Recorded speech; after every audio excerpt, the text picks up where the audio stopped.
Hello everyone, I'm Diana, 58, from Phoenix.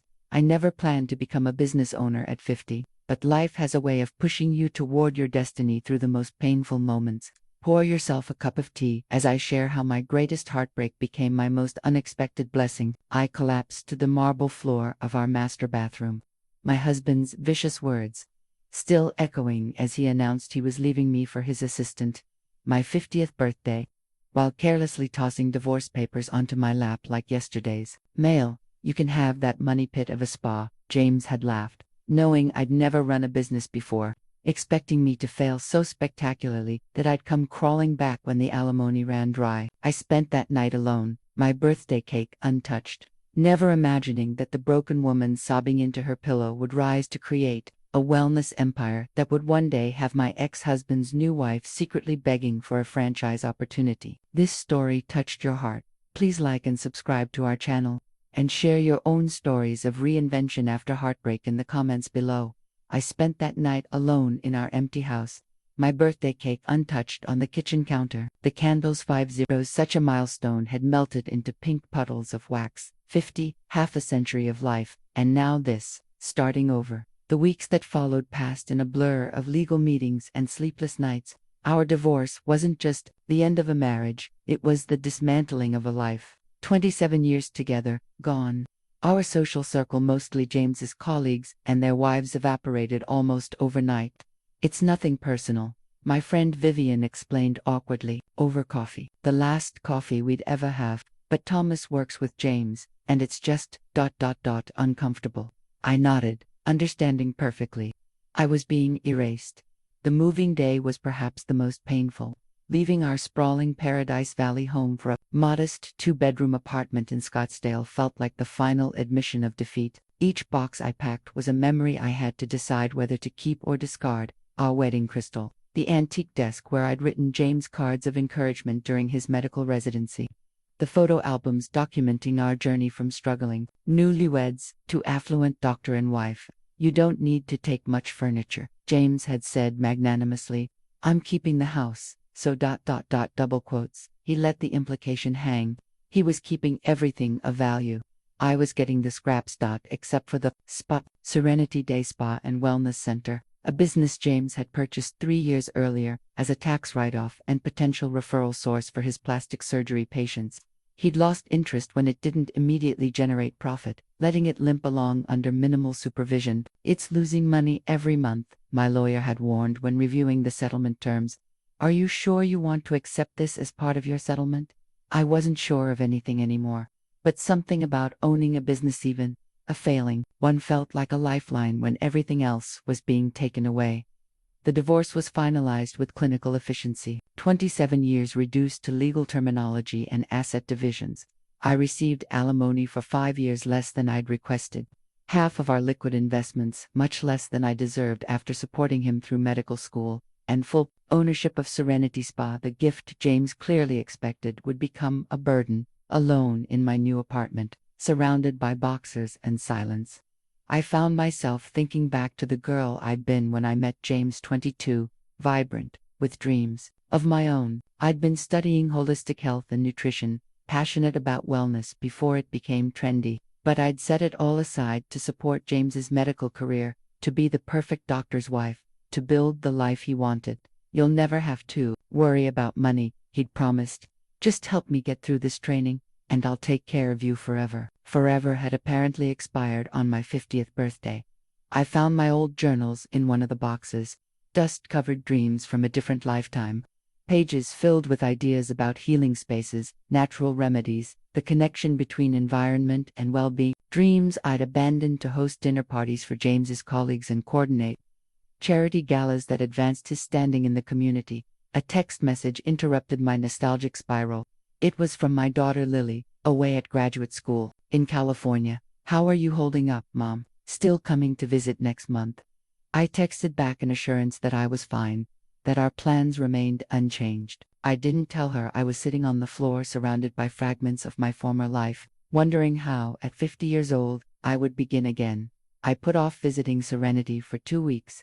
Part of me feared confronting this symbol of James's contempt. The business he expected would finish breaking me. But on a Tuesday morning in February, I finally gathered my courage and drove to the address listed in the settlement papers. Serenity Day Spa and Wellness Center occupied a prime location in an upscale shopping plaza in North Scottsdale. The exterior was elegant enough, neutral stone, with a tasteful sign and tinted windows.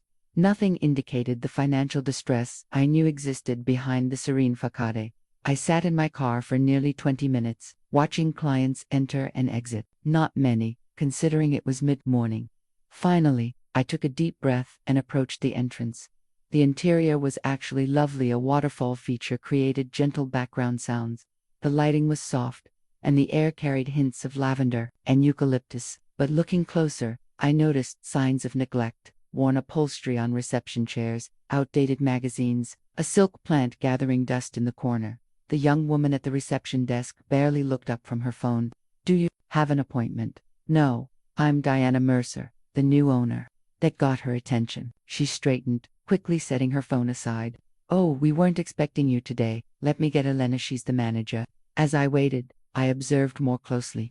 2 treatment rooms stood with doors open, clearly unoccupied. A nail technician sat at her station, scrolling through her phone. The only sounds of activity came from somewhere in the back. Double quotes, Mrs. Mercer, a tall woman with striking silver hair, approached, her expression carefully neutral. "I'm Elena Vasquez, the spa manager. We weren't informed you'd be visiting today. It was a spontaneous decision," I admitted. "And please, call me Diana." Elena nodded, professional but reserved. "Would you like a tour?" As we walked through the facility, Elena provided a practiced overview. 6 treatment rooms, a manicure-pedicure area, 2 steam rooms, and a small relaxation lounge. The space was well designed but underutilized. Only 2 therapists were working, despite 8 time slots on the appointment board. "How many full-time staff do you have?" I asked. 3 massage therapists, 2 estheticians, 2 nail technicians, and myself," Elena replied, "plus 3 part-time receptionists, though we're rarely fully staffed on any given day." "And how's business?" A flicker of something frustration crossed Elena's face. "We operate at about 30% capacity on weekdays, 60% on weekends. It's not sustainable." As we passed the staff break room, I overheard a conversation that wasn't intended for my ears. "That's Hertha, ex-wife. Dr. Mercer said she wouldn't last 6 months. Guess he needed to dump the spa on someone. Might as well be her." I pretended not to hear, but Elena noticed my expression. She closed the break room door firmly and led me to her small office. "I apologize for that," she said once we were seated. "Some staff members have loyalties to James," I asked, surprised. "He created referral arrangements with several employees. Sends his surgical patients here for post-procedure care. It's been a significant source of their income." Understanding dawned. James hadn't just given me a failing business. He'd given me a business where staff were financially tied to him. People who expected, perhaps needed me to fail. I should have felt defeated. Instead, something unexpected happened. A spark of determination ignited somewhere deep inside me. "May I see the books?" I asked. Elena raised an eyebrow but opened her computer. For the next 2 hours, I reviewed financial statements, appointment schedules, service menus, and marketing materials. The picture was bleak but educational. Serenity wasn't just underperforming, it was being deliberately mismanaged. "These treatment prices are below market," I noted. "And your product markup is minimal." Elena nodded. Dr. Mercer insisted. He said it was better for his surgery patients to have affordable options. Translation: James had been subsidizing the spa to create goodwill for his practice while writing off the losses. No wonder he'd laughed when giving it to me. Without his practice propping it up, the spa would quickly drain my limited resources. As I prepared to leave, I paused at the reception desk, taking in the space with new eyes. Despite its problems, something about Serenity resonated with me like an echo of those long-abandoned dreams in my journals. "I'll be back tomorrow," I told Elena. "I'd like to observe a full day of operations." Her surprise was evident. "You're continuing with the business?" I smiled, a genuine smile that felt foreign on my face after weeks of grief. "Yes, I believe I am." That night, I barely slept. Instead, I researched the spa industry until my eyes burned: market trends, pricing strategies, staffing models, treatment innovations. I created spreadsheets comparing Serenity's services and prices to competitors. I read case studies of successful spa turnarounds. By dawn, my apartment floor was covered with notes, and my mind was racing with possibilities. I returned to Serenity the next morning before opening, surprising Alina, who was preparing the reception area. "You're actually here," she said, unable to hide her astonishment. "I am not, and I'd like to shadow you today, if that's acceptable." Alina hesitated, then nodded. "Of course, though I should warn you Wednesdays are slow." Slow was an understatement. By noon, only 3 clients had come through the doors, and one had canceled her facial appointment. I observed everything: how the staff interacted with clients, how the booking system worked, which products gathered dust on the retail shelves. Most revealing were the staff dynamics. 2 distinct factions existed: those loyal to James primarily, the estheticians who received his surgical referrals, and those who seemed genuinely invested in wellness, led by a massage therapist named Maya, whose holistic approach impressed me. During a rare quiet moment, Alina joined me in the relaxation lounge where I was taking notes. "May I speak candidly?" she asked, sitting beside me. "Please do. This business is failing for specific reasons. Not just general mismanagement. Dr. Mercer deliberately underfunded marketing, vetoed service upgrades, and kept prices artificially low. He wanted control, but not success." I wasn't surprised by James's sabotage, but Elena's frankness was unexpected. "Why are you telling me this?" She considered her answer carefully. "I've managed spas for 15 years. This location has tremendous potential: prime demographics, excellent space, decent core staff, but it needs significant changes and investment. And you don't think I'm capable of providing that?" "I didn't say that." Elena's expression softened slightly. "But I've seen the staff betting pool on how quickly you'll give up. The odds aren't in your favor." The revelation stung, but I'd suspected as much. "What's your bet?" I didn't place one. She met my eyes directly. "I don't believe in profiting from someone else's failure." Something about her integrity resonated with me. "What would you do, Alina, if this were your business?" The question seemed to surprise her. She thought for a moment before answering. "I'd start fresh. New brand identity focused on authentic wellness, not just beauty treatments. Higher products with better margins, specialized services you can't get at chain spas, and I'd clear out staff who aren't fully committed to that vision." Her assessment matched my overnight research. "That would require significant investment. Yes, at least $200,000 for proper rebranding and renovations, more for inventory and marketing, an impossible sum given my financial situation." "Thank you for your honesty," I said, returning to my notes. Alina stood to leave, but paused. "There's something else you should know. In Dr. Mercer's office, your office, now, a hidden safe behind the credentials display. The combination is his birthday. You might want to check what's inside." After she left, I went to the small office I'd barely glanced at the previous day. James's medical diplomas and certifications still adorned the wall, a pointed reminder of whose space this had been. I removed them, revealing a wall safe just as Alina had described. Inside, I found financial records James had kept separate from the main books, the true accounting of Serenity's operations. The spa wasn't just underperforming. It had been deliberately structured to lose money, while maximizing tax benefits for James's medical practice. But within those records lay a revelation: the location and physical assets, properly lit, were worth far more than the business currently generated. In the right hands, with the right concept, Serenity wasn't a money pit at all. It was an opportunity. I closed the safe, my mind working faster than it had in years. I would need funding. I would need expertise. I would need allies. Most of all, I would need courage to bet on myself when no one else would. As I left that evening, I nodded to Alina, who was finishing with the day's minimal receipts. "I'll be back tomorrow," I said. "I think we have planning to do."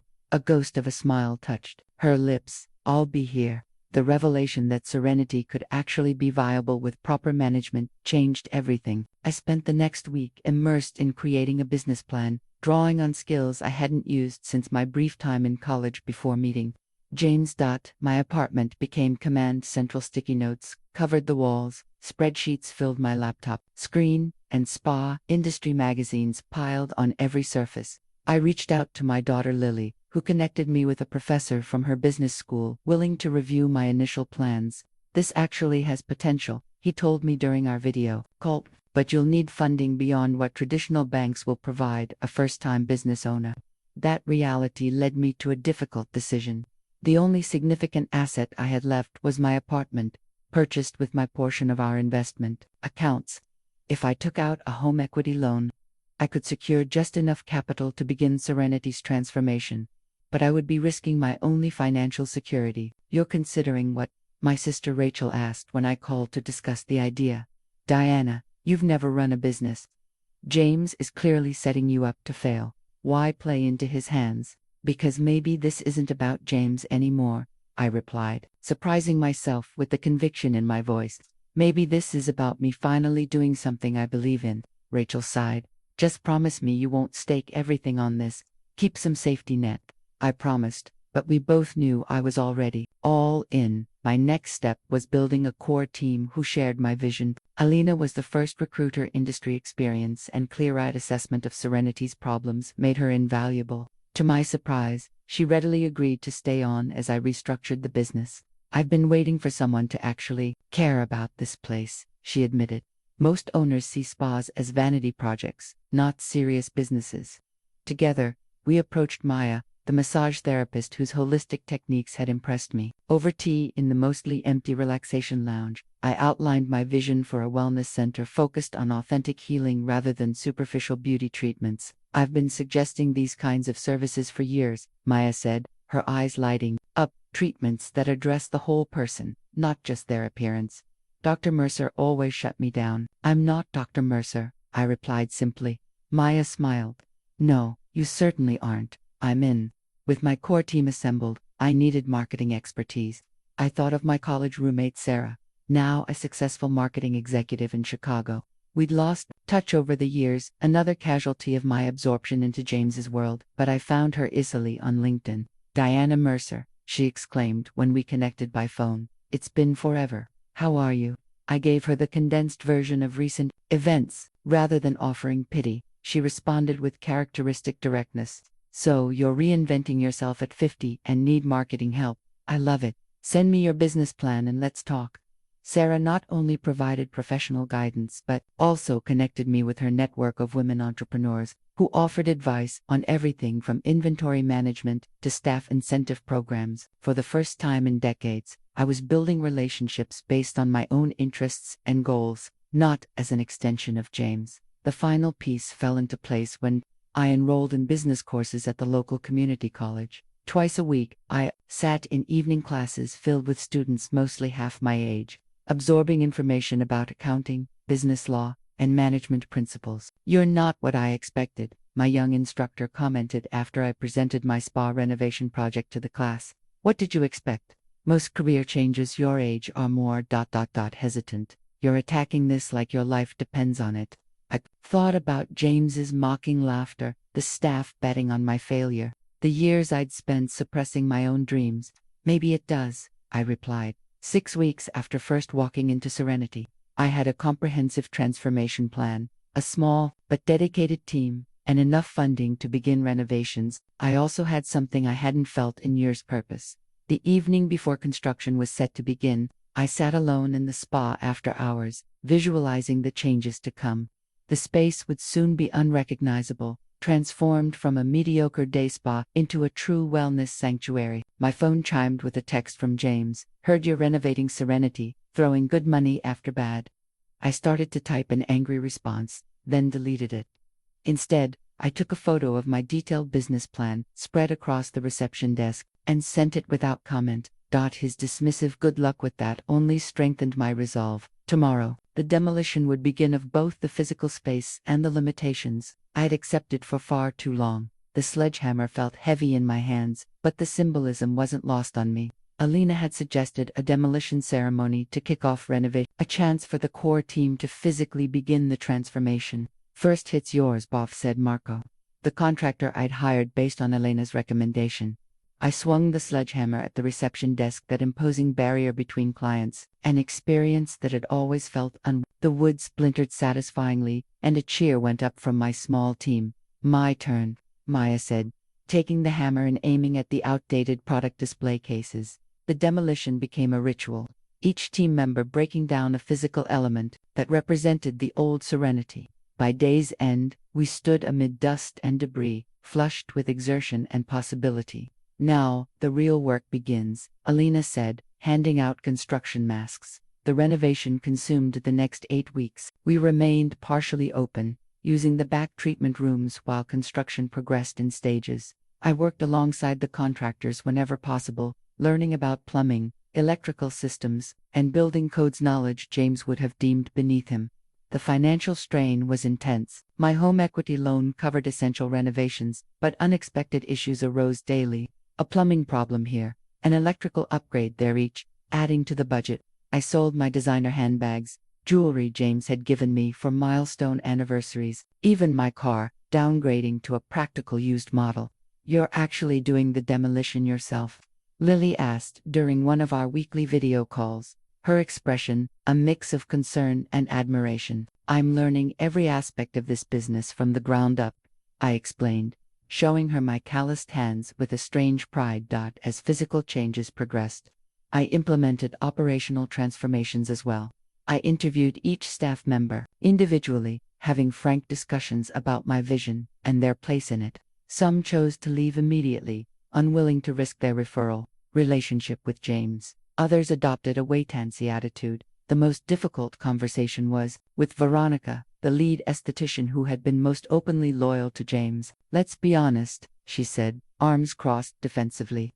"This place will be bankrupt within months." Dr. Mercer said. "Dr. Mercer doesn't own Serenity anymore," I interrupted, my voice calm but firm. "I do, and I respect your history here, but I need staff who believe in our new direction." She left that afternoon, taking 2 other estheticians with her. The exodus created staffing challenges but also cleared the air. Those who remained were genuinely committed to our vision of holistic wellness over cosmetic quick fixes. Maya stepped into a leadership role, developing new treatment protocols that combined her extensive knowledge of therapeutic massage with aromatherapy, sound healing, and guided meditation. We sourced organic products from small batch vendors, replacing the clinical brands James had insisted on.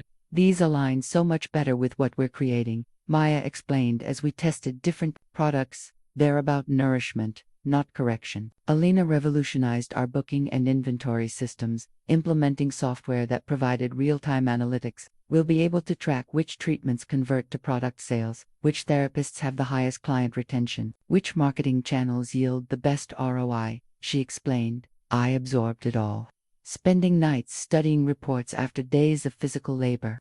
My apartment became merely a place to shower and occasionally sleep. More often than not, I crashed on the massage table in my office, too exhausted to drive home. One morning, Elena found me asleep on my makeshift bed, surrounded by fabric swatches and paint samples. "Diana," she said gently, "you need to pace yourself. This is a marathon, not a sprint." I sat up, disoriented and stiff. "I can't slow down. We open in 3 weeks. And we'll be ready," she assured me. "But not if you work yourself into collapse." That afternoon, I forced myself to take 2 hours off. I walked to a nearby park, sat in the sunshine, and reflected on the whirlwind my life had become. For the first time in months, I thought about James without that sharp stab of betrayal. Instead, I felt something unexpected, gratitude. In trying to hurt me, he had inadvertently set me free. The night before our grand reopening, I walked through the transformed space alone, hardly believing what we'd accomplished in 3 months. Serenity Day, Spa and Wellness Center was gone. In its place stood Sanctuary, a name that reflected our new mission of providing genuine refuge and healing. The clinical white walls had been replaced with warm, earthy tones, the harsh overhead lighting now supplemented by gentle illumination from Himalayan salt lamps. The artificial plants discarded in favor of living greenery. Each treatment room had been redesigned with a natural element theme: water, earth, fire, air, wood, creating distinct healing environments. But the most significant change was our signature space, the rebirth room. Once a neglected storage area, we'd transformed it into a serene meditation studio with a water feature, comfort seating, and soft music. Here, clients would begin and end their sanctuary journey with guided reflection. "This is where the real transformation happens," Maya had explained during staff training. "Physical treatments feel wonderful, but emotional release creates lasting change." I sat in the rebirth room now, surrounded by the gentle burble of flowing water, and allowed myself a moment of pure pride. Whatever happened next, I had already succeeded in ways James never anticipated. I had discovered strength I didn't know I possessed, talents I'd never been allowed to explore, and a vision entirely my own. My phone chimed with a text from Lily. "Get some sleep, Mom. Tomorrow's your big day. Wish I could be there." Sleep proved elusive, but I didn't mind. By 6 a.m., I was back at Sanctuary, reviewing final details with Alina before our 10 a.m. opening. "Bookings?" I asked. "Fully committed for the first week," Alina reported with satisfaction. Sarah's pre-opening marketing campaign worked better than projected. Sarah had indeed worked magic, leveraging my personal story without naming James to create a compelling narrative about second chances and reinvention. From discarded to visionary, how one woman's new chapter could change Phoenix wellness. Read the feature in the lifestyle section of the Arizona Republic. The article had generated significant buzz, but would it translate to actual business? By 9:30, a small crowd had gathered outside our doors. Not just the expected friends and supporters, but genuine clients eager to experience our unique approach to wellness. At precisely 10 a.m., Alina nodded to me. With hands that trembled slightly, I unlocked the doors to Sanctuary for the first time. "Welcome," I said to our first guests, my voice steadier than I felt. "We're so glad you're here." The day passed in a blur of activity. I floated between reception, treatment rooms, and the rebirth room, observing operations, speaking with clients, and supporting my team. The feedback was overwhelmingly positive. Clients responded to our authentic approach. The thoughtful design, the emphasis on personal connection. "This doesn't feel like other spas," one woman commented as she completed her visit. "It feels ... meaningful." By closing time, we were all exhausted but exhilarated. Alina tallied the day's numbers while Maya led the staff in a quick debrief session. "We did it," Alina announced, joining us with her tablet. Revenue exceeded projections by 23%. Retail sales were strong, and we've already received 15 new bookings for next week. We shared a bottle of champagne I'd splurged on for the occasion, toasting our success and each other. "To Diana," Alina said, raising her glass, "who saw possibility where others saw failure." After the team departed, I checked my phone for the first time in hours. Among the congratulatory messages from friends and my business class colleagues was a text from James. "Heard your opening was today. The novelty will wear off. Clients always return to quality." I smiled, no longer wounded by his dismissal. The James who could hurt me with a few careless words no longer existed. Or rather, I was no longer the woman who could be hurt by him. I composed a response I had no intention of sending. "Thank you for giving me the greatest gift of my life, the chance to discover who I really am." Instead, I deleted his message, locked up Sanctuary, and walked to my car with the straight shoulders and steady stride of a woman who had found her purpose. 6 months after opening, Sanctuary had established itself as a unique presence in Phoenix's wellness landscape. Our appointment book stayed consistently full, client retention rates exceeded industry standards, and our unique treatment protocols garnered attention from local lifestyle publications. Success, however, brought unexpected challenges. Our small staff struggled to meet demand while maintaining the personalized experience that distinguished us from competitors.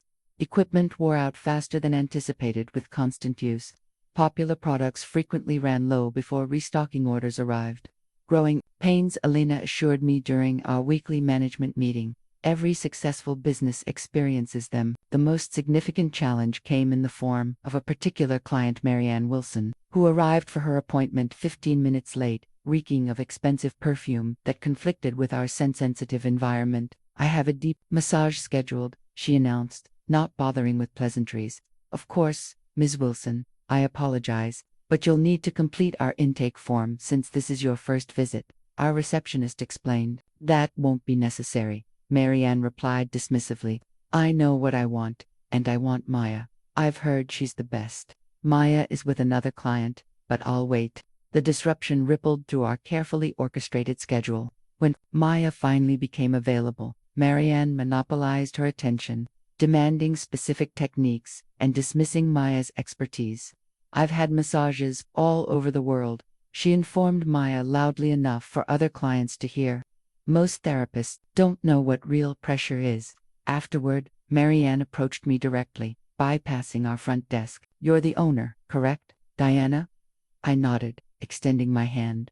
"Yes. How was your experience today?" "Adequate," she sniffed, "though your facilities lack certain amenities I'm accustomed to. James always ensures his clients receive truly premium service." The casual mention of my ex-husband's name was like a splash of cold water.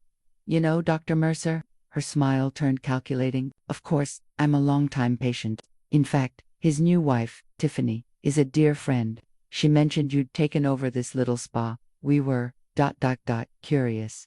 Understanding dawned. This wasn't a coincidence.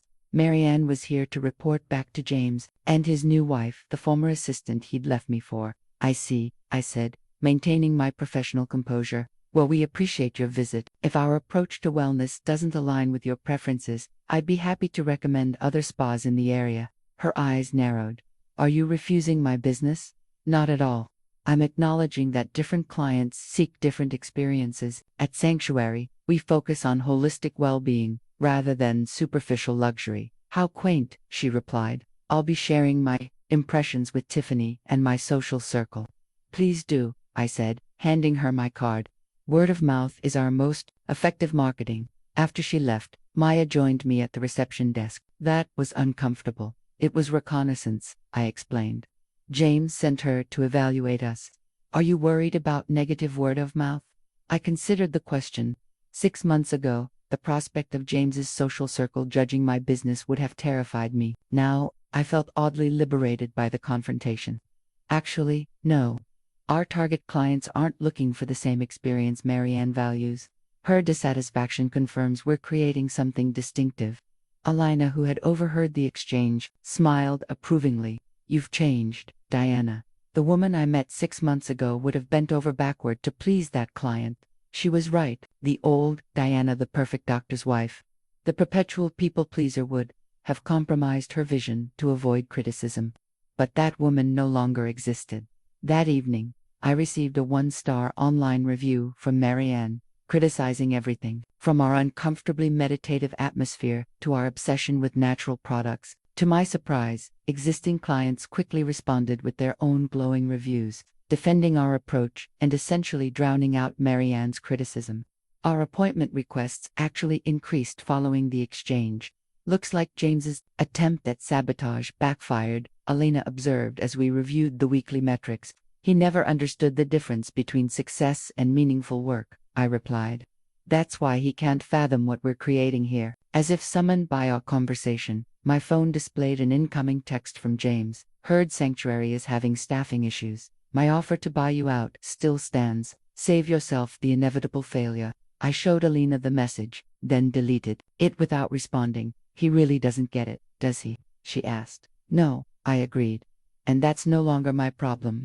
A year after James left me on my 50th birthday, I flew to Tucson to visit Lily, who was completing her MBA at the University of Arizona. The trip was my first real break since opening Sanctuary, and Alina had practically pushed me out the door. "The place won't collapse if you take 3 days off," she'd insisted. "You need perspective." She was right. Immersed in daily operations, I'd lost sight of the bigger picture. 3 days with my daughter offered exactly the reset I needed. On my second evening in Tucson, Lily suggested dinner at a trendy restaurant near campus. While waiting for our table, I overheard a conversation between women at the bar. "Phoenix has all the good wellness options," one complained. "Tucson is a desert, literally and figuratively." "I tried that new place on Campbell," her friend offered. "Complete waste. All superficial treatments. Nothing that actually addresses stress or chronic pain. What I wouldn't give for a genuine wellness center here. Something authentic. Not just another beauty factory." Lily noticed my attention had wandered. "Mom, you okay?" "Those women," I said quietly. "They're describing exactly what Sanctuary provides, but lamenting it doesn't exist in Tucson." Lily's eyes lit up with understanding. "You're thinking about expansion." The idea had never occurred to me before that moment. I'd been so focused on making our single location successful that I hadn't considered growth beyond Phoenix. "It's probably premature," I said, but my mind was already racing. "We've only been open a year." "A very successful year," Lily reminded me. "And Tucson would make sense, close enough to manage easily." but a distinct market. During the remainder of my visit, the expansion concept continued to percolate. Lily, putting her business education to work, helped me draft preliminary projections and market analysis. By the time I flew home, the seed had firmly taken root. I returned to Phoenix, energized by new possibilities, only to face an immediate crisis. Elena met me at the airport, her expression grim. "We have a situation," she said as we walked to her car. "Tiffany Mercer has opened a wellness spa 3 blocks from Sanctuary. They launched yesterday with a promotion offering 50% off for our existing clients." I felt a cold knot form in my stomach. James is behind this. Definitely, the business is registered to a corporation, but the funding came from him. They've essentially copied our concept but added luxury touches: champagne in the relaxation lounge, take-home gift bags, celebrity endorsements. How is Tiffany qualified to run a wellness center? She's not. She's the figurehead. They've hired a manager from a resort spa in Sedona. I processed this information as we drove. James had moved beyond dismissive texts to active competition, using his young wife as the face of a business designed specifically to undermine mine. "Have we lost clients?" I asked. "A few, mostly the luxury seekers who were never fully aligned with our approach anyway. But they're heavily targeting our client base with direct marketing." By the time we reached Sanctuary, my initial shock had transformed into clarity. This attack, while concerning, confirmed something important: we had created something valuable enough to imitate, something that threatened James not just personally but professionally. "Call a team meeting for tomorrow morning," I told Ali. "I want everyone's input on how we respond to this." That night, I drove past Luxe Wellness, the shiny new competitor. The exterior was sleek and modern, with Tiffany's photo prominently featured on promotional signage. The messaging emphasized exclusivity and pampering, a stark contrast to our focus on authentic healing and personal transformation. I should have felt intimidated by their obvious financial advantages. Instead, I felt oddly validated. James would only bother competing if he recognized Sanctuary's success. The next morning, I shared both the competitive threat and my expansion idea with our core team. "Perfect timing," Maya said immediately. "Expansion shows we're strong enough to grow despite their challenge." "Tucson makes strategic sense," Alina agreed. "Different enough market that Lux wouldn't follow us there." "But can we afford it?" asked Marcus, our recently hired operations manager. "Opening a second location requires significant capital." He was right. My home equity was fully leveraged, and while Sanctuary was profitable, we didn't have reserves. "We'll need investors," I acknowledged. "Or a business loan. Banks are still likely to view you as high risk without longer operational history," Marcus cautioned. I nodded, considering our options.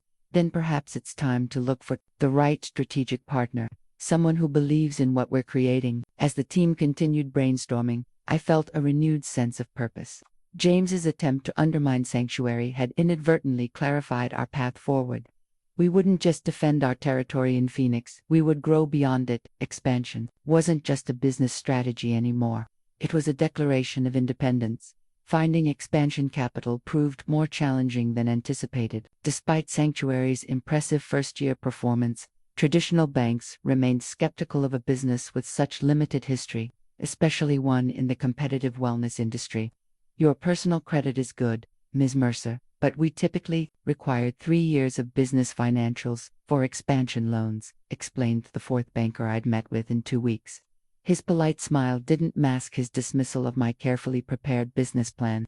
"Perhaps revisit this in another year or 2. I maintained my composure until reaching my car, where frustration finally surfaced. I was 51 years old, seeking my first business loan, with only 1 year of entrepreneurial experience. On paper, I understood their hesitation, but numbers couldn't capture what we'd built at Sanctuary, the transformation not just of a failing spa but of countless clients, well-being, and my own sense of purpose. Alina suggested approaching private investors, which led to a series of equally disappointing meetings. Most wanted controlling interest in exchange for capital, something I refused to consider. After finally establishing my independence, they see a middle-aged woman with a cute spa business. I vented to Lily during our weekly call. "They don't take me seriously. You need to connect with the right kind of investor," she advised. someone who values more than just financial returns. The opportunity came unexpectedly through a Phoenix business networking event I almost skipped. The evening had been unremarkable until I found myself in conversation with Lawrence Bennett, a silver-haired man whose interest seemed genuine when I described Sanctuary's approach to wellness. "Most interesting business concept I've heard tonight," he commented. "Mind if I stop by sometime? I'd like to experience it firsthand." Lawrence arrived the following week for our signature treatment package. Afterward, he requested a meeting. "That was remarkable," he said as we sat in my office. "Completely different from typical spa experiences." "That's intentional," I explained. "We're focused on authentic transformation, not just temporary relaxation." "So I gathered from the rebirth room," he smiled. "Quite powerful, actually." Something about his manner encouraged openness. I found myself sharing not just Sanctuary's business metrics, but our expansion vision and the obstacles we'd encountered in securing funding. "The banks see too much risk," I concluded, "and private investors want too much control." Lawrence nodded thoughtfully. "Both valid perspectives, but they're missing something important, which is you," he said simply. "Your story, your transformation. It's the most compelling aspect of this business. My personal journey isn't relevant to investors." "I disagree," Lawrence replied. "I'm an investor myself, venture capital, primarily technology. But occasionally something different catches my attention." My pulse quickened. "Are you suggesting I'm interested in discussing investment in your expansion?" he confirmed. "Though I'd need to review your financials and growth projections in detail." I slid my business plan across the desk, the comprehensive document I'd prepared for bank meetings. "Everything's here." Lawrence took the folder, but didn't open it. "Tell me about Tucson first. Why there specifically?" For the next hour, I outlined my vision for Sanctuary's expansion, not just a second location but the beginning of a carefully curated wellness network emphasizing authentic healing and personal transformation. Lawrence asked insightful questions about operational challenges, staffing, philosophy, and competitive positioning. 2 days later, he returned with a proposal that took my breath away: sufficient capital for the Tucson location plus a potential third site, with reasonable equity terms and, most importantly, management control remaining firmly in my hands. "There's one condition," he added.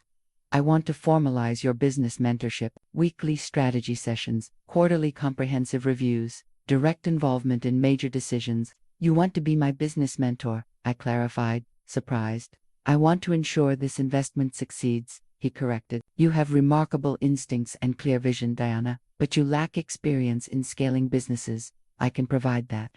I studied him, searching for hidden motives. "Why this interest in Sanctuary? Wellness isn't your usual investment sector." Lawrence's expression softened. "My wife founded a small wellness practice before cancer took her 3 years ago. Your approach reminds me of hers: authentic, transformative, deeply personal. I believe she would have approved of this partnership." His vulnerability solidified my decision. "I accept your offer, with gratitude for both the capital and the mentorship." As we shook hands, I felt the momentum of Sanctuary shift from survival to growth, from local experiment to emerging brand. What James had intended as my humiliation was evolving into something far more significant than either of us had imagined. With Lawrence's investment secured, the transformation of Sanctuary, from single location to emerging brand, accelerated rapidly. Our first major decision was officially retiring the Serenity name entirely, rebranding both locations as Sanctuary Wellness Spaces. "Sanctuary isn't just what we're called, it's what we create," I explained to the team during our rebranding meeting, safe spaces for authentic healing and personal transformation. The Tucson location took shape in a historic building near the University District, its architectural character perfectly aligned with our aesthetic of natural materials and serene environments. Alina temporarily relocated to oversee the renovation and staffing, while I divided my time between Phoenix operations and expansion planning. Lawrence proved invaluable during this phase, his experience in scaling businesses helping us avoid common pitfalls. Under his guidance, we developed standardized systems that maintained our personalized approach while creating operational efficiency. "The challenge isn't growing," he advised during one of our weekly mentoring sessions. "It's growing without losing your essential character. Many businesses expand successfully but lose their soul in the process." This wisdom shaped our expansion philosophy. We carefully documented our core practices from treatment protocols to hiring criteria, creating what Lawrence called our cultural DNA.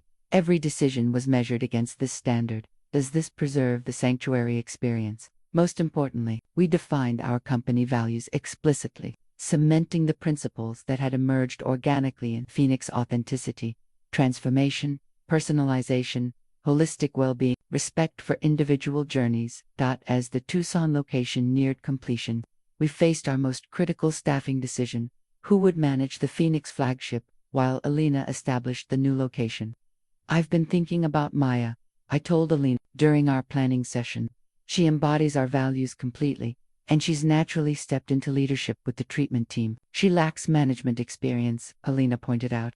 "So did I, a year ago," I reminded her. Sometimes potential matters more than experience. When offered the position, Maya initially hesitated, concerned about balancing management responsibilities with her hands-on healing work. We created a hybrid role that allowed her to continue some direct client care while overseeing operations, supported by our growing administrative team. The Tucson location opened exactly 18 months after my 50th birthday disaster, a milestone that felt both symbolic and satisfying. The launch exceeded our projections. With appointment books filled for the first month through pre-opening promotions, Lawrence attended the opening, observing the operation with professional interest but genuine pleasure. "This feels exactly like Phoenix," he commented, "yet uniquely Tucson." That's the balance most expanding businesses fail to achieve. With 2 successful locations operating, our vision expanded further. Lawrence suggested we consider a 3rd location sooner than originally planned, capitalizing on our momentum and refined systems. Phoenix suburbs, I proposed during our strategy session. Specifically Scottsdale, different demographic from our urban locations, but still aligned with our values. Lawrence nodded approvingly. "You're thinking like a strategic entrepreneur now, not just a passionate founder." The distinction struck me. When had that transformation occurred? When had I evolved from a woman desperately trying to avoid failure to a confident business leader, planning deliberate expansion? Alina voiced a similar observation during our weekly management call. "Remember when you first walked into Serenity? So uncertain but determined. Now you're building a wellness brand that could potentially go national." National expansion remained a distant vision, but no longer felt impossible. Each location taught us more about operational efficiency, market positioning, and customer acquisition. Each success built our confidence and credibility. Most significantly, we developed a distinctive company culture that attracted remarkable talent. Our hiring philosophy prioritized personal alignment with Sanctuary's mission over traditional qualifications. We specifically sought individuals in life transitions, career changes, returning parents, recent retirees, exploring second acts. "We're not just creating wellness spaces for clients," I explained to Lawrence. "We're creating second chance opportunities for our team members." He smiled at the parallel to my own journey. The most authentic businesses always reflect their founders' core values. You've built Sanctuary from your own transformation experience. As we prepared to break ground on the Scottsdale location, I received an unexpected text from James. 3 locations in 2 years. Impressive for a hobby business. Still interested in buying you out if you're ready to move on. I showed the message to Lawrence, who chuckled. "He still doesn't understand what you've built, does he?" "No," I agreed, deleting the message without responding. And that's exactly why Sanctuary succeeds where his ventures ultimately won't. We're not just building a business, we're creating meaning.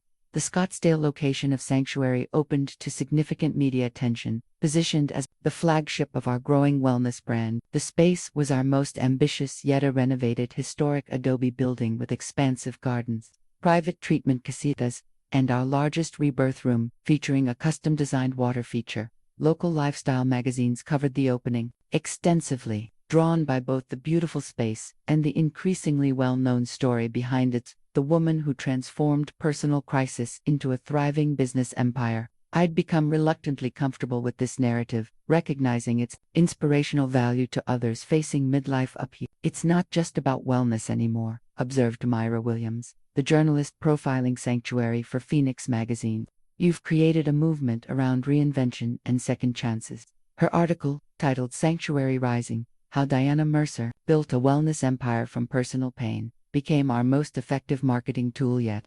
The piece detailed my journey from doctor's wife to entrepreneur without naming James directly, though many in Phoenix society easily connected the dots. Media attention coincided with a noticeable shift in the local wellness landscape. Several established spas began incorporating elements clearly inspired by our approach: meditation spaces, personalized wellness journeys, even attempts at transformation messaging. Most tellingly, Looks Wellness, Tiffany and James's competing spa, underwent a hasty rebranding to emphasize authentic experiences rather than superficial luxury. Imitation is the sincerest form of flattery, Alina noted during our monthly performance review. They're all chasing what we've created, but none understand the genuine philosophy behind it. She was right. Competitors could copy our aesthetic or terminology, but they couldn't replicate the authentic commitment to personal transformation that infused every aspect of Sanctuary's operations. This authenticity extended to our hiring practices. As well as we expanded, we formalized our approach to recruiting team members with personal connection to our mission. Veterans, cancer survivors, domestic violence escapees, midlife career changers, people whose lived experiences aligned with our commitment to healing and renewal. Our most symbolic hire came when we recruited Carmen, a former plastic surgery nurse who had worked in James's practice for years. I left because I couldn't reconcile the work anymore, she explained during her interview.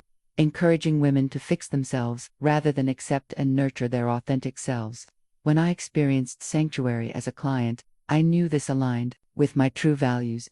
Her intimate knowledge of the medical beauty industry proved invaluable as we developed wellness alternatives to cosmetic procedures, natural facial techniques, body acceptance workshops, age-positive skincare protocols.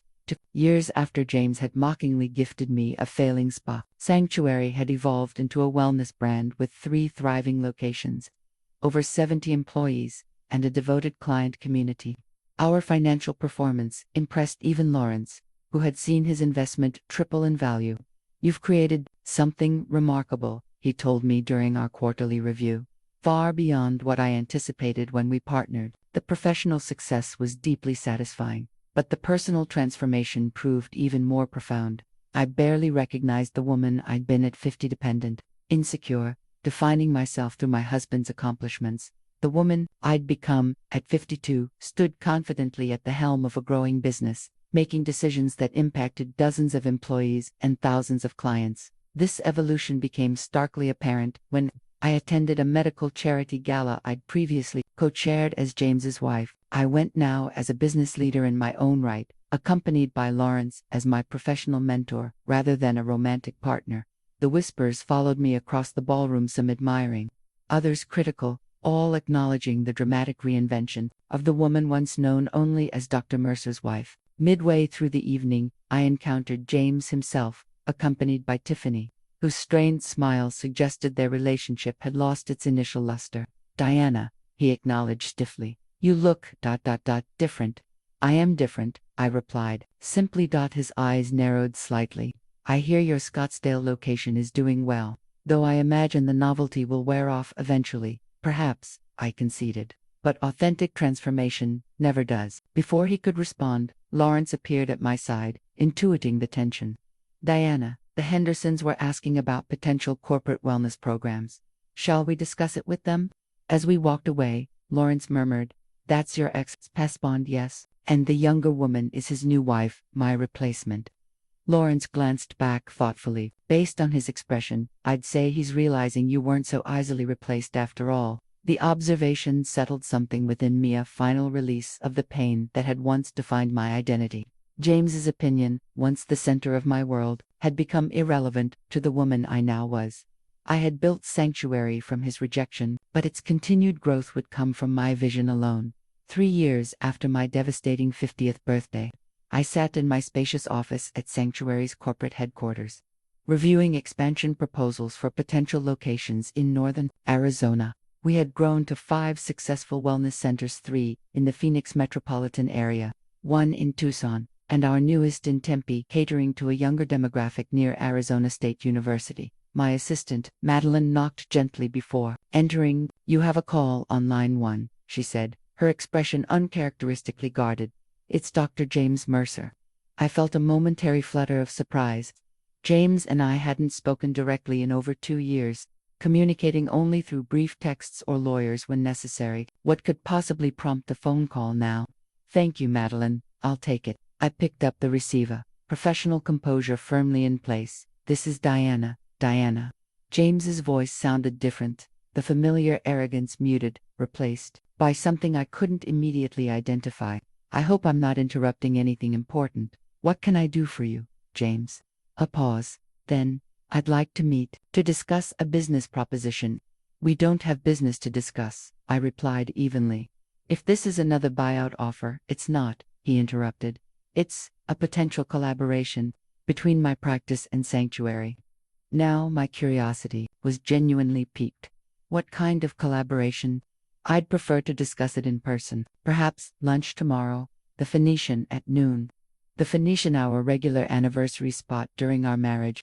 The choice seemed deliberate, though I couldn't determine if it was manipulation or nostalgia.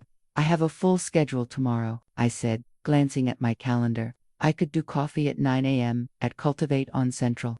The small, organic cafe was worlds away from the upscale restaurants James preferred neutral, territory firmly aligned with Sanctuary's wellness aesthetic, rather than his luxury preferences. Fine, he agreed, sounding slightly irritated by the counteroffer. 9 a.m. tomorrow.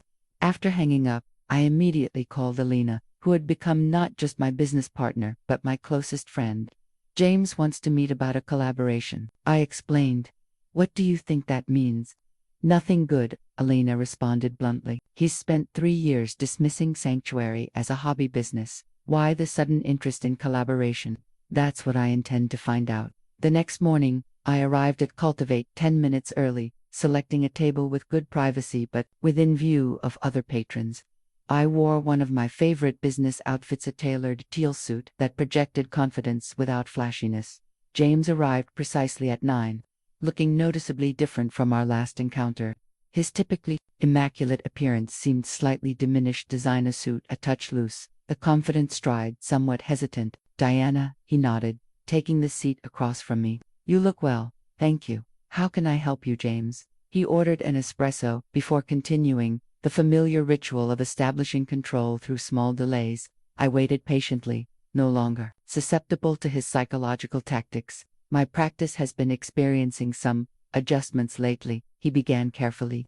The market is shifting away from certain elective procedures toward more holistic approaches to aging and wellness. Translation: his plastic surgery business was declining as natural wellness trends gained popularity. I've been following Sanctuary's growth, he continued. Impressive expansion in a challenging market. Your approach clearly resonates with consumers. It does, I agreed simply. We address the person, not just their appearance. James nodded as if considering this philosophy for the first time. That's actually why I wanted to meet. I'm exploring the possibility of adding wellness services to my practice. A natural partnership would be with an established brand like Sanctuary. I studied him, trying to determine if this was sincere or simply opportunistic. What exactly are you proposing? A medical wellness wing within my practice, branded as a Sanctuary location. You would provide the wellness expertise and brand value. I would provide the medical oversight and existing client base. The suggestion was so unexpected I almost laughed. You want to use the Sanctuary brand, the business you gave me, expecting I would fail to bolster your struggling practice. His expression tightened. I'm proposing a mutually beneficial arrangement. My practice still has significant prestige and an affluent client base. Sanctuary exists as an alternative to the beauty standards your practice promotes, I said evenly. Our philosophies are fundamentally incompatible. Philosophies can evolve, he countered. Markets certainly do. I considered him thoughtfully, suddenly understanding the subtle change in his demeanor. This wasn't just a business proposal, it was desperation disguised as opportunity. How significant are the adjustments your practice is facing? I asked directly. His hesitation told me everything. The landscape is challenging currently. Temporary market conditions, I see. I finished my tea and set the cup down deliberately. I'm not interested in a collaboration, James. Sanctuary's success comes from authentic commitment to whole person wellness, not aesthetic fixes or medical authority. You're making a business decision based on personal history, he accused, the familiar condescension creeping back into his voice. No, I corrected him gently. I'm making a personal decision based on business values. There's a difference. As I gathered my things to leave, I felt a surprising wave of compassion for the man who had once shattered my world. He was facing his own form of reinvention now, but without the inner resources to navigate it successfully. I wish you well with your practice, I said sincerely. Perhaps this is an opportunity to reconsider your own approach to wellness and aging. The suggestion clearly irritated him, but beneath the annoyance, I caught a flicker of something else behind recognition, that the power dynamic between us had irrevocably shifted. As I walked to my car, I realized the call I had once dreaded from the man who had humiliated and discarded me now held no emotional power whatsoever. James had become simply another business acquaintance, whose values didn't align with mine. The final piece of my healing hadn't been building a successful business or even public vindication. It was this moment of complete emotional freedom, ability to face my former husband as equals and walk away unscathed. 4 years after James left me on my 50th birthday, Sanctuary had outgrown its makeshift administrative spaces, with 7 locations now operating across Arizona and plans for expansion into neighboring states. We needed a proper corporate headquarters. This is the one, Lawrence declared as we toured a historic building in downtown Phoenix. The 1920s structure featured exposed brick walls, towering windows, and sustainable bamboo flooring, perfectly aligned with our brand aesthetic. It's considerably larger than our current needs, I observed, surveying the open concept second floor. You're planning to double in size within 18 months, he reminded me. Better to grow into a space than outgrow it immediately. He was right, of course. Under his mentorship, I'd learned to think strategically rather than reactively. The 3-story building would house our expanded administrative team, training facilities for staff across all locations, and an experimental urban sanctuary concept on the ground floor. The decision to establish formal headquarters marked a significant evolution in my relationship with Sanctuary. In the early days, I'd been involved in every aspect of operations, from treatment protocols to linen selection. Now, with over 200 employees across multiple locations, my role had necessarily shifted to strategic leadership. You've become a true CEO, Alina observed as we finalized the building purchase. Remember when you used to fold towels between client appointments? The memory made me smile. That hands-on connection had been crucial to understanding the business from the ground up, but Sanctuary had grown beyond what any single person could personally oversee. Our corporate team now included a Chief Operating Officer, Alina, a Chief Marketing Officer, a Human Resources Director, and a Financial Controller. Each location had its own manager and treatment director, following standardized protocols while maintaining the personalized approach that distinguished Sanctuary from competitors. Most significantly, we had established the Sanctuary Institute, a training program for wellness practitioners seeking to embody our holistic philosophy. Maya headed this initiative, developing curriculum that balanced technical skills with the emotional intelligence and authentic presence essential to the Sanctuary experience. We're not just growing a business anymore, I explained during an all-staff gathering at the new headquarters. We're cultivating a movement of fundamentally different approach to wellness, based on acceptance rather than correction, authenticity rather than appearance. This philosophy extended to our hiring practices as well. As we expanded, we formalized our commitment to creating opportunities for people in transition.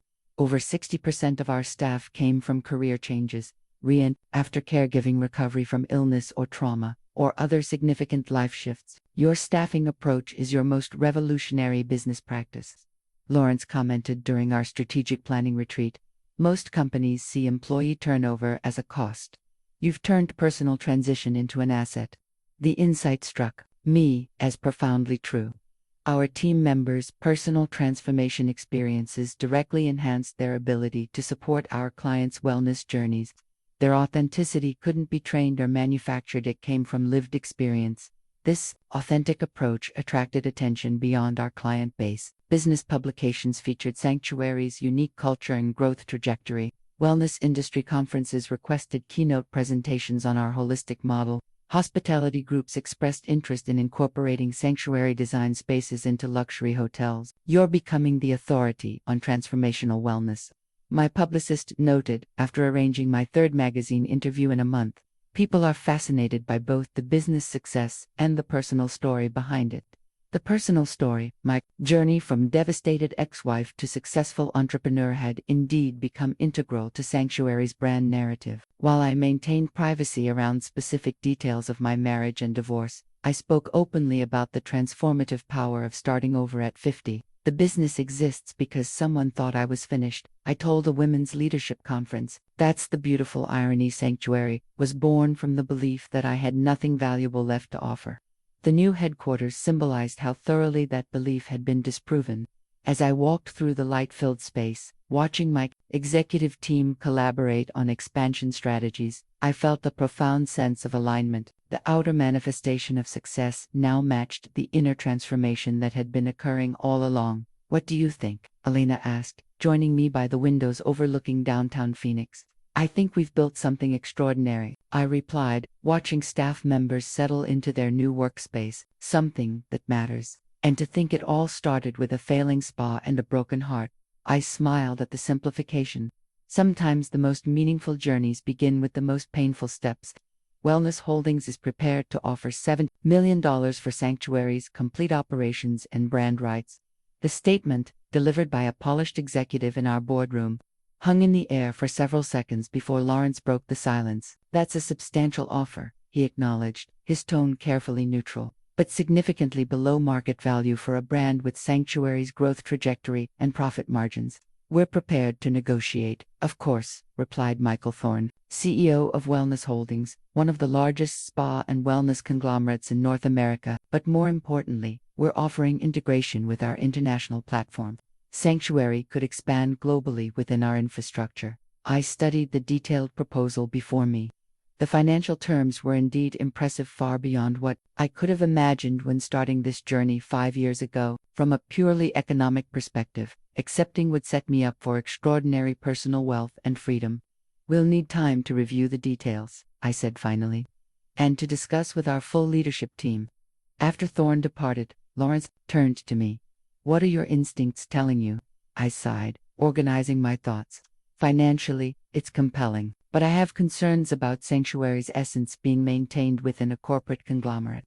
Their other properties are beautiful, but generic." "That's my assessment as well," Lawrence agreed. "They're buying Sanctuary precisely because it's distinctive, yet their model would inevitably standardize what makes it special." The acquisition offer dominated my thoughts for days. I sought input from Elena, Maya, and other key team members who had been with Sanctuary from the beginning. Their perspectives varied but shared a common concern about preserving our unique culture and values. "They'll keep the aesthetic but lose the soul," Maya predicted bluntly. The decision became unexpectedly complicated when Elena discovered troubling information about James's practice through our industry network. "He's facing a major malpractice lawsuit," she reported during our private lunch. 3 patients with significant complications from a new procedure he pioneered. His insurance is fighting coverage due to protocol violations." "That's unfortunate," I said, genuinely meaning it, despite our history. "But how is it relevant to our acquisition decision?" "There's more," Elena continued. "Tiffany filed for divorce last month. The timing suggests she's separating herself from potential financial repercussions. The news shouldn't have affected me, yet it did not, from lingering attachment, but from unexpected empathy. I knew firsthand how quickly James could discard someone when they no longer served his purposes. Sources say he's liquidating assets," Elena added. "His practice's reputation is suffering significantly." This information cast the Wellness Holdings offer in a new light. If news of James's troubles became public, it might create the impression I was selling Sanctuary to avoid competition with his practice, completely contrary to the actual situation. That evening, I sat in my home office, reviewing the acquisition proposal again, weighing financial security against purpose and legacy. At 55, I had potentially decades of productive work ahead. Did I want to walk away from what I'd built, just as it was reaching its full potential? My contemplation was interrupted by a text from Lily, who had joined Sanctuary's executive team after completing her MBA. "Just heard about the offer. Whatever you decide, I support you completely. But selfishly, I love working with my amazing mother at the company she created from nothing. Just saying." Her message crystallized something. Important Sanctuary wasn't just my second act, it had become a platform for others' transformations as well, including my daughter's professional journey. The next morning, I called a special meeting with Lawrence and our executive team. I've made my decision regarding the Wellness Holdings offer, I announced. I'm declining it. Relief visibly swept through the room, though Lawrence maintained his characteristic thoughtfulness. May I ask your reasoning? Several factors, I explained. First, their corporate structure doesn't align with our values and approach. Second, I believe we can create more value independently. And third, I paused, considering how to articulate the most personal aspect. Sanctuary began as a response to being discarded. Selling it would feel like discarding it myself. Lawrence nodded approvingly. A decision based on both business logic and personal values, the best kind. However, I continued, the offer highlighted something important. We need a clear growth strategy that preserves our essence while allowing expansion. This led to intensive strategic planning sessions resulting in a new approach, a carefully structured franchise model for Sanctuary, with rigorous standards and training to maintain our distinctive experience across locations. We'll grow through partnerships with owners who truly embody our philosophy, I explained to the team. Quality and alignment over rapid expansion. 2 weeks later, I personally delivered our response to Wellness Holdings, declining their offer but proposing a limited collaboration around sustainability practices. You're making a mistake, Thorne said bluntly. You can't compete with our resources, perhaps, I acknowledged. But we're not trying to compete on size or resources. We're committed to an authentic wellness experience that transformation corporations simply can't replicate. As I left their corporate offices, I felt absolute certainty in my decision. Sanctuary wasn't just a business to be valued and sold. It was a living manifestation of second chances, mine, and now countless others. The morning began like any other, reviewing reports in my office. Conference call with our California location managers, planning session for the upcoming leadership retreat, routine executive functions that had become my new normal. Until Madeline appeared at my door. Her expression uncharacteristically uncertain. There's someone here to see you, she said hesitantly. He doesn't have an appointment, but he's insistent. Who is it? She took a breath. Dr. James Mercer. 5 years had passed since that devastating birthday when James had walked out. 5 years of building, growing, transforming. I hadn't seen him in person since our coffee meeting 2 years ago, when he'd proposed the ill-conceived collaboration. Send him in, I said, curious despite myself. The man who entered my office bore little resemblance to the confident surgeon who had once dominated my life. James looked older, diminished somehow, his designer suit slightly rumpled, his trademark confidence notably absent. Diana, he nodded, remaining standing until I gestured toward a chair. This is unexpected, I said neutrally. What brings you here, James? He looked around my office, the awards on the wall, the view of downtown Phoenix, the elegant but understated furnishings that reflected Sanctuary's aesthetic. You've done well, he observed, an understatement that might have been sarcastic once but now sounded genuine. Yes, I agreed simply. I have. He shifted uncomfortably, clearly struggling with whatever had brought him to my door. I waited, no longer feeling any need to ease his discomfort as I would have in our marriage. My practice is bankrupt, he finally stated. The malpractice suits, the divorce settlement with Tiffany, declining client base. It's over, though. Alina had kept me informed of his professional difficulties. The finality of his statement was still surprising. I'm sorry to hear that, I said, and meant it. James's identity had been entirely wrapped up in his success as a surgeon. This loss would be devastating to him. The irony isn't lost on me, he continued with a bitter smile. You've built an empire from what I discarded, while I've lost everything I thought was valuable. The observation hung between us, heavy with implications. The reversal of our fortunes was indeed striking, from dependent wife to successful CEO, from arrogant surgeon to bankrupt ex-practitioner. What do you want, James? I asked directly. He met my eyes, and I saw something I'd never witnessed in our 27 years together: humility. A job, he said simply. Any position in your organization. Administrative, advisory, anything. I need ... something. The request was so unexpected that for a moment I thought I'd misheard. James Mercer, who had mockingly given me a failing spa expecting me to beg for help, was now requesting employment in the company that had grown from that spiteful gift. "You're not qualified for any position we currently have," I said honestly. "Your skills and experience don't align with our approach to wellness." "I could learn," he insisted, desperation creeping into his voice. "I have medical knowledge that could be valuable." "Sanctuary exists as an alternative to medical approaches to wellness," I reminded him gently. "Our philosophy fundamentally differs from your training and practice." He slumped slightly, the rejection clearly expected but still painful. "I understand." As he prepared to leave, I felt an unexpected wave of compassion, not from residual attachment, but from genuine empathy for someone facing a profound life transition. "Wasn't that precisely what Sanctuary was designed to address, James?" I said, stopping him at the door. "While I can't offer you employment, I can offer you something else."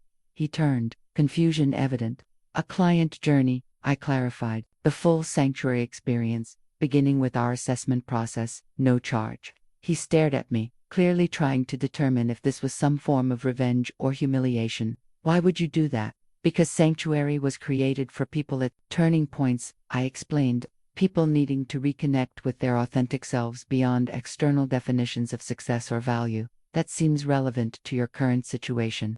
His first instinct was clearly to refuse. Pride had always been his defining characteristic, but desperation and curiosity apparently won out. "What would that involve?" "You'd begin with our intake process, a thorough assessment of physical, emotional, and spiritual well-being. Then, a personalized treatment journey addressing specific needs. The process typically spans several weeks." What I didn't explicitly state was that this was precisely the transformational experience many clients found life-changing when facing career transitions, relationship endings, or identity crises. "This isn't charity or pity," I added, seeing his hesitation. "Considerate recognition that everyone deserves the opportunity to reinvent themselves when necessary, even you, especially you." The qualification hung between Usan acknowledgement that his current predicament mirrored what he had once inflicted on me. After a long moment, he nodded. "When would I start?" "I'll have Madeline schedule your initial consultation at our original location," I said, "where it all began." As he left, I felt neither triumph nor resentment, only a profound sense of completion. The circle that began with rejection had now closed with an offer of renewal. Not for my sake, but for his. The symmetry felt right. Somehow, necessary, not as revenge but as healing for both of us. Our franchise model proved remarkably successful, attracting qualified owners who genuinely embraced Sanctuary's philosophy. Within 18 months of declining the Wellness Holdings offer, we had expanded to 15 locations across the Southwest, each maintaining the distinctive character and authentic approach that defined our brand. Most gratifying was the profile of our franchise partners, predominantly women in midlife transitions, former executives seeking more meaningful work, empty nesters redirecting professional energy, professionals burned out from corporate careers. Each brought unique perspective while embracing our core values. "You've created something beyond a business model," Lawrence observed during our quarterly review. "It's almost a movement." His assessment felt accurate. Sanctuary had evolved from a single wellness center into a community of like-minded practitioners and clients united by belief in authentic transformation. Our training institute now operated at capacity, with waiting lists for certification programs in our methodologies. This broader impact inspired our most significant initiative, Get the Sanctuary Foundation, providing wellness services and business mentorship to women in transition across diverse circumstances. The foundation paired our most experienced practitioners with domestic violence survivors, cancer patients, displaced professionals, and others navigating profound life changes. "The foundation embodies everything Sanctuary represents," I explained at the launch event. "The belief that our most difficult transitions can become doorways to our most authentic selves." Among those attending the foundation launch was James, whose presence still surprised me despite our evolving connection. His Sanctuary journey had begun reluctantly but evolved into genuine engagement with the transformation process. While we maintained appropriate boundaries, I'd witnessed a humbling evolution in the man who had once seemed incapable of introspection. "This is remarkable work," he commented after the presentation. "I never understood what you were creating here until I experienced it myself." Most people don't, I acknowledged. Transformation is difficult to explain until you've lived it. He nodded thoughtfully. I've been volunteering at the Veterans Hospital, working with amputees on acceptance and body image. It's fulfilling in ways plastic surgery never was. The revelation surprised me. That's meaningful work, James. It's a beginning, he said simply. A different kind of healing than I was trained for. Our conversation was interrupted by Alina, who needed my input on a foundation policy question. As I excused myself, I reflected on how profoundly we'd both changed from the people we'd been 5 years earlier. The following week brought another significant milestone, the first formal applications for our franchise program from outside the Southwest. Potential partners from Chicago, Atlanta, and Seattle had submitted comprehensive proposals, all demonstrating deep alignment with our approach. This is the beginning of national expansion, Alina noted during our review session. Are we ready? The question prompted intense strategic discussions with our executive team and Lawrence. Geographic expansion would require more sophisticated systems, regional training centers, and careful protection of our brand integrity across diverse markets. The key decision isn't whether to expand nationally, Lawrence advised. It's how to structure that expansion to preserve what makes Sanctuary unique. After weeks of analysis and planning, we developed a regional model, carefully controlled expansion into selected markets, with dedicated training and quality assurance resources for each area.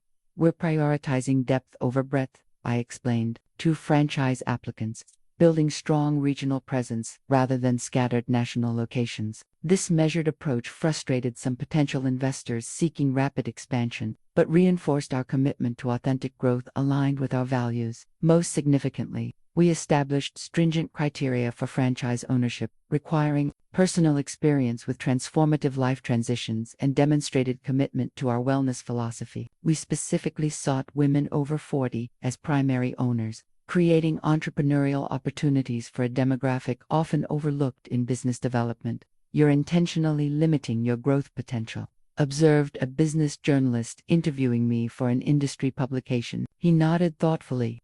I've been volunteering at the Veterans Hospital, working with amputees on acceptance and body image. It's fulfilling in ways plastic surgery never was. The revelation surprised me. That's meaningful work, James. It's a beginning, he said simply. A different kind of healing than I was trained for.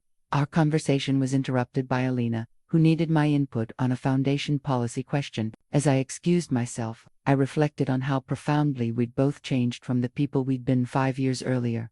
The following week brought another significant milestone, the first formal applications for our franchise program from outside the Southwest. Potential partners from Chicago, Atlanta, and Seattle had submitted comprehensive proposals, all demonstrating deep alignment with our approach. This is the beginning of national expansion, Alina noted during our review session. Are we ready? The question prompted intense strategic discussions with our executive team and Lawrence. Geographic expansion would require more sophisticated systems, regional training centers, and careful protection of our brand integrity across diverse markets. The key decision isn't whether to expand nationally, Lawrence advised. It's how to structure that expansion to preserve what makes Sanctuary unique. After weeks of analysis and planning, we developed a regional model, carefully controlled expansion into selected markets with dedicated training and quality assurance resources for each area. We're prioritizing depth over breadth, I explained, to franchise applicants, building strong regional presence rather than scattered national locations. This measured approach frustrated some potential investors seeking rapid expansion, but reinforced our commitment to authentic growth aligned with our values. Most significantly, we established stringent criteria for franchise ownership, requiring personal experience with transformative life transitions and demonstrated commitment to our wellness philosophy. We specifically sought women over 40 as primary owners, creating entrepreneurial opportunities for a demographic often overlooked in business development. You're intentionally limiting your growth potential, observed a business journalist interviewing me for an industry publication. I'm intentionally preserving our impact potential, I corrected. Sanctuary's value comes from authentic alignment between our message and our methods. Without that integrity, we're just another spa chain. This clarity of purpose attracted exactly the partners we sought: individuals committed to both business, success, and meaningful impact. Our first East Coast location opened in Atlanta, under the ownership of a former corporate executive who had discovered Sanctuary during her breast cancer recovery. "This isn't just a business investment for me," she explained during her opening event. "It's a chance to create for others the transformative space that changed my own life." Hearing her words so aligned with my own journey crystallized something important. Sanctuary had transcended its origins as my personal response to rejection. It had become a vehicle for collective healing, a template for purpose-driven entrepreneurship, a community of second-chance seekers and providers. The business, born from my deepest pain, had evolved into something far more significant than mere commercial success or personal vindication. It had become a legacy not of wealth or status, but of authentic transformation multiplied across countless lives. 5 years after my devastating 50th birthday, I had created something I never could have imagined on that painful night. Future defined not by what I had lost, but by what I had found within myself and shared with others. On the morning of my 55th birthday, I woke before dawn and sat on my patio watching the desert sky transform from indigo to amber. 5 years, half a decade, since the day my world had shattered and my new life had begun. The symmetry felt significant, an invitation to reflection on the journey from that devastating 50th celebration to this peaceful 55th dawn. I had planned a quiet day, intending to use the milestone for personal contemplation rather than celebration, but my team had other ideas, as I discovered upon arriving at headquarters to find the entire executive staff gathered with champagne and flowers. "Happy birthday, Diana," Elena said, embracing me warmly. "We couldn't let this day pass unacknowledged." This thoughtful celebration continued with lunch at my favorite restaurant, where Lawrence joined us with news that our regional expansion model had been featured in a prestigious business journal as an innovative approach to maintaining brand integrity during growth. "The article specifically credits your leadership philosophy," he noted, passing me the publication, calling Sanctuary a blueprint for purpose-driven expansion in the wellness industry. The recognition was gratifying. But the true highlight of my birthday came that evening at the gala fundraiser for the Sanctuary Foundation. The event, held at our flagship location, brought together staff, franchise partners, foundation recipients, and supporters to celebrate our collective impact. Standing at the podium, overlooking the gathering, I felt a profound sense of alignment, purpose harmonized with professional achievement, past pain transformed into present meaning. 5 years ago today, I began. I received what I thought was the worst birthday gift imaginable: divorce papers, and a failing business from a husband who expected me to crash and burn. Gentle laughter rippled through the room. The story had become well known in our community, though I rarely discussed it publicly in such specific terms. That devastating moment could have defined the rest of my life. Instead, it became the catalyst for discovering who I truly was beyond the roles of wife, mother, supporter of someone else's dreams. I gestured to the space around us. Sanctuary began as one woman's desperate attempt to prove her worth. It has evolved into a community of transformation, a space where thousands have discovered their own authentic paths through life's most challenging transitions. The foundation presentation highlighted our impact statistics: over 500 women directly served through wellness scholarships, business mentorship programs, and employment opportunities specifically designed for those in significant life transitions. "The most powerful second act is one that creates possibility for others," I concluded. Sanctuary exists not just as a wellness brand but as living proof that our deepest wounds can become our greatest gifts. To ourselves and to the world. The standing ovation was moving. But even more meaningful were the individual conversations afterward, clients sharing their transformation stories, franchise partners describing the fulfillment of creating healing spaces in their communities, foundation recipients now employed within our organization. Lily approached as the event wound down, linking her arm through mine. "Dad's here," she said quietly. "In the garden. He asked if you might have a moment to speak with him." I found James sitting beside the meditation fountain, looking contemplative in the gentle evening lighting. He stood as I approached, offering a small wrapped package. "Happy birthday, Diana," he said, his tone sincere rather than ironic. "I hope it's appropriate to acknowledge the day." "Thank you," I replied, genuinely touched by the gesture. "It's been a good one." "I wanted to thank you," he continued. "The opportunity you offered me, the client journey, the volunteer connection, it changed my perspective fundamentally." "I'm glad," I said simply. I've accepted a position with Doctors Without Borders, he added, using my surgical skills in underserved regions. It's a significant change, but a meaningful one. The news surprised me. That's admirable work, James. Very different from plastic surgery in Paradise Valley. Yes, he agreed with a smile. A rather dramatic reinvention for someone my age. I've heard it's never too late to discover your authentic path.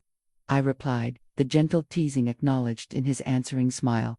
As James departed, I opened his gift, a simple framed quote from Maya Angelou. You may encounter many defeats, but you must not be defeated. The thoughtfulness of the gesture represented yet another full-circle moment in a day, filled with them. The last guest to leave was Lawrence, who had become not just a business mentor but a dear friend over our years of partnership. Quite a 5-year journey, he observed as we stood in the now quiet event space, from devastated divorcee to industry pioneer, from passive supporter to active creator. I added, that's the transformation that matters most. He nodded thoughtfully. What's next for Diana Mercer? You've built a thriving business, established a foundation, created a model for purpose-driven entrepreneurship. What's your next mountain? The question deserved consideration. Sanctuary was stable and growing intentionally. Our leadership team was strong. The foundation work was deeply fulfilling. At 55, I potentially had decades of productive life ahead. I'm not entirely sure, I admitted. But I'm no longer afraid of the unknown. That's the true gift of the past 5 years, learning that new beginnings can happen at any age, and that uncertainty can be an invitation rather than a threat. Lawrence smiled approvingly. That perspective is your most valuable legacy, Diana. Far more important than the business itself.